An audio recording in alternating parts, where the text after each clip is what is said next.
Thriving Solo on BBC Radio Gloucestershire. Yes, my series for the new year called Thriving Solo. And we've been looking at how to live well if you happen to live on your own, whether it's by choice or by circumstance. So earlier in the year, we were talking about things like owning a pet if you live on your own, or things like finances. What do we need to know about that? Cooking, work, social life. It's all aspects of life, really. So this week, we're talking about ageing and later life. And there's a group who meet in Cheltenham called Ageing Without Children. It's actually a national group, and they've got local branches. There's one here in the county, Ageing Without Children. Many of the members also live alone. So we'll hear more on the programme tomorrow. But first, my producer Jane's been along to the Holiday Inn in Cheltenham to meet them, as well as organiser Beth Baker from Age UK Gloucestershire.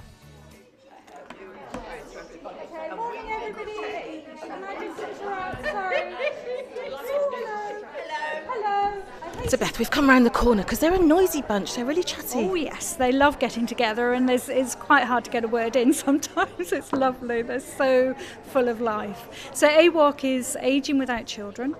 It's part of a national network, and Age UK Gloucestershire support the one here with the support of this amazing hotel, who are fabulous hosts for us. And it's been running for a few years now. The Ageing Without Children people are self-defined as to their reason for coming. It could be that they are child-free, they've never had children, they may be childless for some reason, or they may be estranged or live far away. So it's really here for people to gain peer support, information and emotional support. We know we're an ageing population. The majority of carers in the UK are caring for a parent or an elderly relative, but the people that come to this group won't be in that position. They won't have someone of my generation to support them in their home or in their health. That's right. I look after my parents. It would be hard to imagine how they would manage without that support. So I think it gives me that insight into understanding maybe and empathising with what some of these folks are going through and how they are approaching their older life and getting super organised, but also building a network of people that they can call on and be friends with, but also understanding the admin that's needed. We'll meet some of those people in a minute and hear about the admin and about they're spinning off from the group. They're going out for Chinese meals, Beth. Oh, yeah. I mean, this is the thing. They come here for the information and the peer support, but then there's also all these lovely groups spinning off, and they take each other off to other things like University of Third Age or something like that. So there's a lot of social stuff going on around this group. And there's a team from the NHS here today taking blood pressure. That's voluntary. I can hear the beeping. They're all taking it up. Yeah, we like to have lots of lovely guests who come along, and so they choose what they want, the group. They sort of say what they'd like. Last month we had the Older Drivers Forum, who gave the most wonderful talk and really insightful in terms of planning to not drive. Just one aspect of ageing without a child around, but often people are also without a partner at this stage in life as well. Do you have many people at the group who are widowed or widowers? Yes, we do. I have to say, amongst them, they're probably the most organised people I've ever met. They are just fantastic, so resilient. But yes, of course, that's hard. And of course, it comes with its own concerns. Yes, because there are legal aspects to consider. For example, power of attorney. It's also around being in the home and maybe feeling a little bit more vulnerable. You love these ladies and gentlemen. I really do. I really love coming here. It gives me such an energy because their approach is so enthusiastic about life still. It's just wonderful. My name is Julie Blow, and I've joined the group through a friend who goes to my exercise class who was here. So we come together, and I've been coming probably about 6 months. And enjoyed every month because we have marvellous talks on driving and power of attorney and wills and health. I'm 89, but I don't take any medication. I've just had my blood pressure taken, and she says it's of a 20-year-old, so I'm still alive. That's very good to hear, isn't it? Now, it's a group called Adults Without Children. Yes. How are you in that category? How do you fit? Well, I love children, and my greatest sadness in life is that I never had any. but circumstances were that I didn't meet my husband until I was 40, and I was a second marriage, so he already had children, and we were in the hotel business and working 7 days a week, so it was never an option, sadly. But I do find it now, at the end of my life, a bit of a worry, because I don't have that family near me. I have no family there, basically, because I've lived so long, nearly all, and most of my friends have either gone into dementia homes or died, so it is a worry. So you've got used to being independent, yes, and you are fit and healthy, yes, but you're feeling the ageing process creeping yes, up on you now. Absolutely, yes. I'm worrying what the next day will be and where it will be, That is a big worry, but, I'm positive. I go to cinema, I go to theatre, I walk in the park every day, I go to this exercise class, so I still do my gardening and my housework, so, you just have to get on with life, really. Yeah, more from Julie and other members of the group on tomorrow's programme from the group Ageing Without Children. If you're interested in joining or want more information, you can get in touch with the Age UK Help Team on Gloucester 422 660, or it's helpteam@ageukgloucestershire.org.uk. Thriving Solo on BBC Radio Gloucestershire. So we're continuing my series of Thriving Solo this week. It's all about living well if you happen to live on your own, whether it's by choice or by circumstance. And we've covered so much already at the start of this year. We talked about, owning a pet if you live on your own. Only one person to walk the dog, pay for everything. When you go away, what happens? How long can you leave it on its own? I mean, there are many questions there. Things like finances. There was so much to discuss with finances as well. Cooking. Organising your cooking, your batch cooking. Talked about work and social life as well, and just kind of interesting to look at things from the perspective of someone who lives on their own. And today talking about ageing and later life. So there's a group who meet in Cheltenham called AWOC, and that's how they refer to themselves. I wasn't so sure, but they do say we're called AWOC, which is Ageing Without Children. Many of the members of the group also live alone. So my producer Jane went along to the group to hear some of their stories. Yesterday we heard a little from Julie, who's 89 and extremely healthy, as you will hear. It's extraordinary, really. So let's hear more from Julie now. My name is Julie Blow, and I've joined the group through a friend who goes to my exercise class who was here. So we come together, and I've been coming probably about 6 months and enjoyed every month because we have marvellous talks on driving and power of attorney and wills and health. I'm 89, but I don't take any medication. I've just had my blood pressure taken, and she says it's of a 20-year-old. So I'm still alive. That's very good to hear, isn't it? Now, you've enjoyed your hot chocolate. You were in the queue, weren't you, earlier? Yes, it's somewhere nice to come and to have a chat. Now, it's a group called Adults Without Children. Yes. How are you in that category? How do you fit? Well, I love children, and my greatest sadness in life is that I never had any. But circumstances were that I didn't meet my husband until I was 40, and I was a second marriage, so he already had children, and we were in the hotel business and working 7 days a week, so it was never an option, sadly. But I do find it now, at the end of my life, a bit of a worry, because I don't have that family near me. I have no family there, basically. Because I've lived so long, nearly all, and most of my friends have either gone into dementia homes or died, so it is a worry. Is your husband still with you? No, he died 17 years ago. He was that much older than me. So you've lived by yourself for 17 years? Yes. So you've got used to being independent, yes, and you are fit and healthy, yes, but you're feeling the ageing process creeping up on you now. Absolutely, yes. I'm worrying what the next day will be and where it will be, That is a big worry, but, I'm positive. I go to cinema, I go to theatre, I walk in the park every day, I go to this exercise class, so I still do my gardening and my housework, so, you just have to get on with life, really. Well, what are your main worries? Is it to do with living independently? Well, yes. I mean, I can always pay for help as such, which I haven't had to do yet. But it's just having that family who would be there for you, and I just don't have that. I have one cousin who is a bit younger than me, and she's now moved from Lincolnshire, where we all grew up, into Ross-on-Wye. So she will be nearer. But, she's not much younger than me, so... You mentioned some of the talks are quite sort of very practical things, legal things like power of attorney. Yes. Are you planning for later life? I've just made a new will. Yes, I've done all I can. And we also had a talk about packing a bag if you have to rush to hospital. So I very reluctantly packed a bag, which upset me greatly. You've got a nice new nightie in it. Ready if I go to hospital. But my biggest worry is power of attorney, because I don't know who to ask. I have an executor who is the husband of a friend of mine, but I don't want to put power of attorney on him as well. He'll do a good job of the executiveship. I'm no worries about that.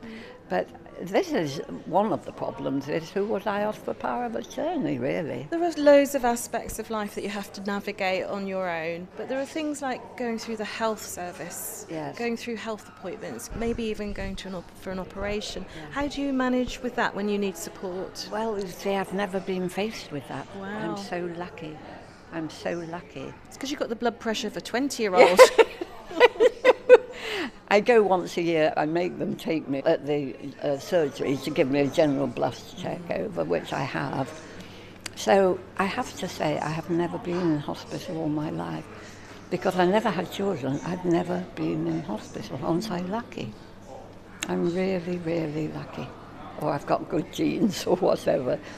So, that hasn't happened. I might have cataracts, that might come up. But I have friends who would take me and bring me back, I'm sure, So I haven't really faced an emergency yet. Touch wood. Yes, I know. You don't have children, but you do have friends. Now, tell me about your friend in Spain. My friend in Spain, we met when we worked in London, and she's been in my life through all her troubles and my troubles, moving and doing, for 60 years. Wow. It's amazing. And you speak to her every week? Every week we used to speak, but she's now sold her apartment in Elche and moved into the hills where her daughter lives. So she hasn't a landline, and I don't have a smartphone, because my landline gives me overseas calls anyway, as long as it's a landline. And I have a mobile for my own security and for texting. So for the first time in 60 years, for the last month, we're out of contact. What are you going to do about that? Well, I've got lots of friends I visit, and when I'm there, we ring each other. So you are still in touch. You just have to go and borrow someone else's phone. Oh, she's amazing, isn't she? That's Julie, who's 89, and I wrote a few things down here. Not on any medication, exercise classes, walk in the park every day, goes to the cinema, goes to the theatre. Just very active and healthy, but very much got an eye on the future. And this is why she goes along to Ageing Without Children, this group, to talk about things like power of attorney. Who do you ask? And that's the kind of thing they talk about at the group. And it's interesting that she has gone away and packed a bag in case one day she might have to go to hospital. And it's good. It's practical advice. And I can understand why you'd be upset doing that. Packing the bag, not really wanting to acknowledge that one day you might have to go to hospital, but it's practical. It's a good thing to do, isn't it? But it's just talking through a few of the issues there and how much of a worry it is, not to have close family near you who can help you out with anything that might come up, really. But she's certainly carrying on with walking, exercise classes, everything else. It's amazing to hear from Julie, who's 89 years old. And in a moment, we're going to hear from Helen, who's been solo all her life. So we'll get another perspective in a moment. And if you want to find out more about the group, it's the Age UK help team you need to contact. So it's a Gloucester number 422660, or you can email helpteam@ageukgloucestershire.org.uk. hey, more to come. John Smith at breakfast. It's BBC Radio Gloucestershire. It's 25 past 11. Let's go back to Cheltenham, where we've been hearing from members of the monthly AWOC group called Ageing Without Children. This is part of my Thriving Solo series. Many of them also live alone. So my producer Jane's been talking to one member of the group who actually was already familiar with our Thriving Solo series. Now, I'm with Helen, who's a member of the AWOC group, but she's also no stranger to your Thriving Solo series, Nikki, because Helen, you've called in to the programme before to tell us about some of your experiences of being on your own. Yes. She wanted to know what to do when she went to a cafe or a restaurant and being on her own. Well, I suggested that, which is what I've always done. If I go into a cafe, I grab a place and then go and get my coffee. I reserve it by putting a hat or a coat on it, so you don't lose it. Then I go and get my cup of coffee, come down, and I open my Kindle book and I read. And I love eating and reading. Fantastic. We're not doing the reading bit here today, but there's a lot of eating. I've noticed there's a lot of muffins and biscuits around at the AWOC group. Yes. Yeah, they're very kind here. So they provide it free for us. Now tell me where you fit in. What are your circumstances? Well, I've been single all my life, so I'm used to being single, but I also worked in care work all my life. Anything from 2 weeks old to 103 years old, I've worked with elderly, children. I've always worked shift work, so it was not so easy always to get a regular social life, but I've always found that being single, it was best to do too much rather than too little. So you join lots of things and sometimes it clashes and you think, oh, what have I done now? But it is honest, it's better to get too much than to go to too little, otherwise you would tend to feel lonely and everything like that. You keep yourself very busy. Yes. Are you ever feeling lonely? Well, when I was in my bungalow, which I bought, I did feel a bit lonely there and a bit isolated, because as I was growing older, I realised I was very much more vulnerable now. So I've sorted that out, because now I've gone into what is called extra care, independent living. I'm now living in Honeyball Gate, which has somebody there 24/7, and they have coffee and tea, and I don't have to go very far now to get a bit of company, and I don't feel isolated anymore. That sounds good. You've lived a full life on your own, your whole life. You don't have children, you don't have partner, but you are thriving. Yeah.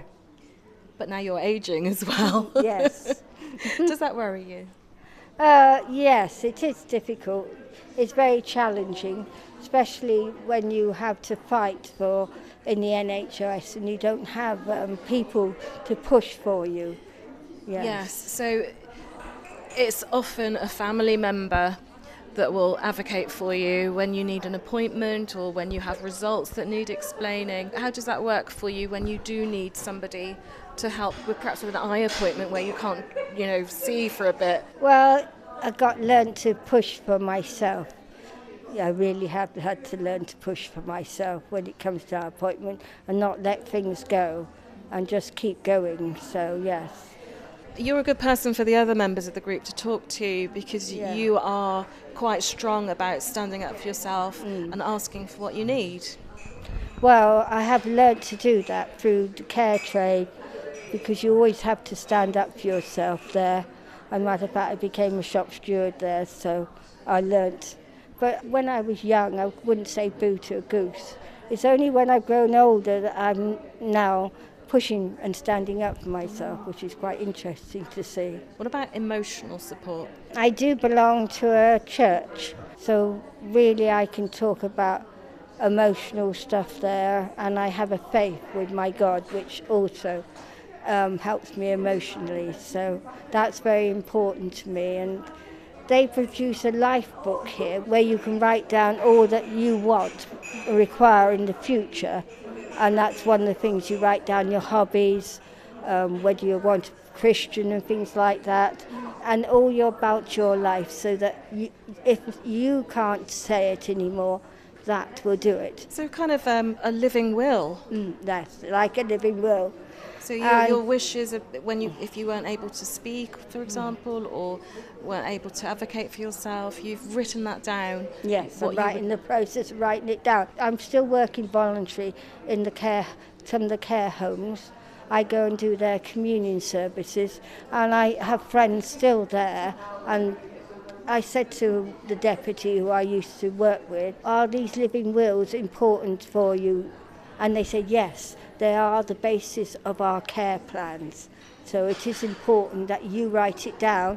And even if you have relatives, it's also important that you write it down, because sometimes your relatives don't quite know exactly what you want. And you come every month to the group? I come most of the times with them, but not every time, because there's another group downstairs. You're overcommitted. Which unfortunately meets on the same day at the same time. Helen, you're so busy. You're in demand everywhere. You can't be everywhere at once. No.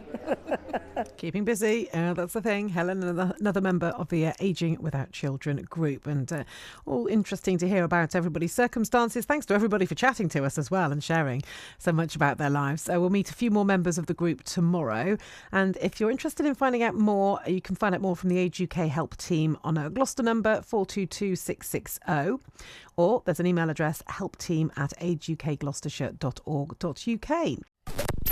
Thriving Solo on BBC Radio Gloucestershire. So, as you might have heard in the beginning part of this year, we've been running a series called Thriving Solo, all about living well if you happen to live on your own.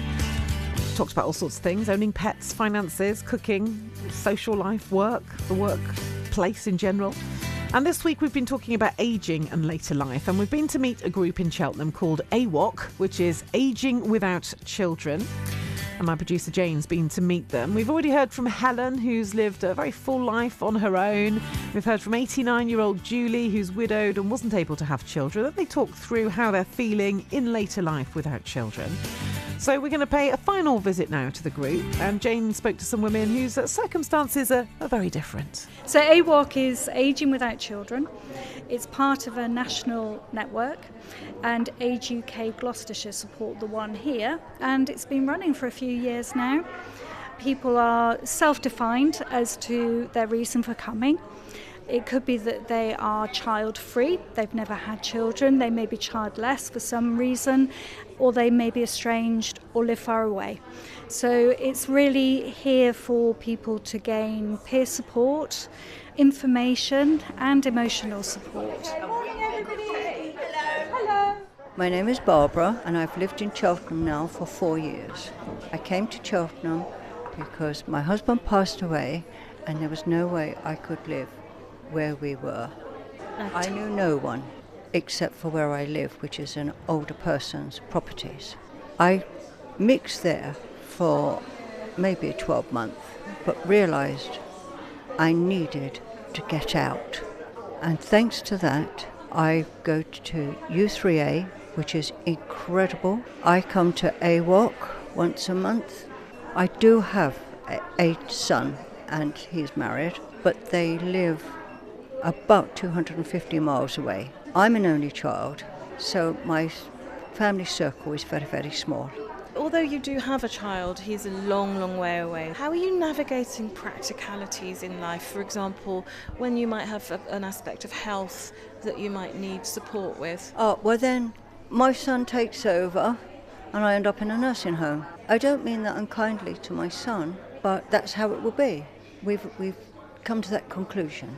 I can't live with them, so there is no other alternative. So your goal and ambition is to keep healthy as long as you can and independent? Oh, definitely.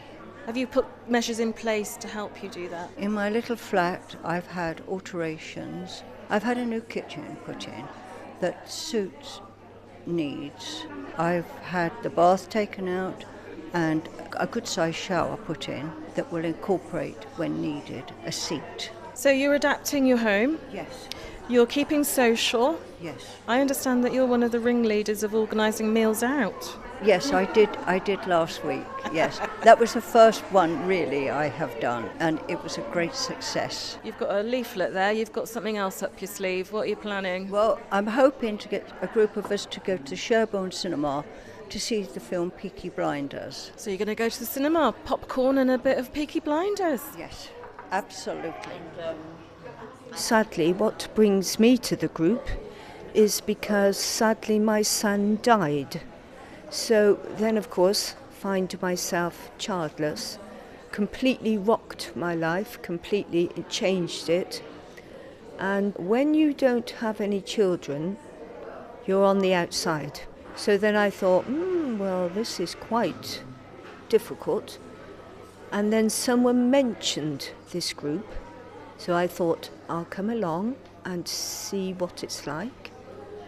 I think it's a lovely group, lovely people, but I've only been a couple of times. Looking at practical terms, living without a child means that as you get older, you don't have that support that you may need as you get older. Exactly, and it's very worrying. Not that I would have children just to look after me at all, but getting older, yes, absolutely, someone to look out for you. It's a great worry. I'm Lois Wiltshire, and I'm a volunteer for Age UK, specifically for this group, Ageing Without Children. Are you yourself ageing without children?